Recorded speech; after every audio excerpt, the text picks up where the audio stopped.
Айланайын, мекендештерим, кыргыз элим.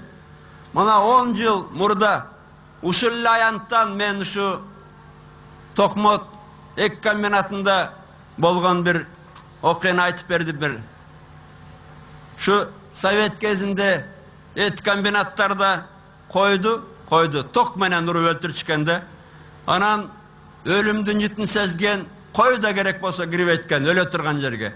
Анан атайлап үйрөтүлгөн текени алдыга чыгарып коет экен да. Анан теке койлорду ушу өлтүрө турган жерге эрişтип барып өзү качып кетет экен. Койлорду болсо ток уруп баары өлөт экен да.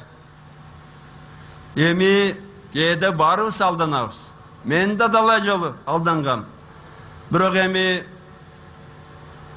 мекендештерим, акыркы 5-6 жылдын ичинде деле көрдүңөр да ким экенин.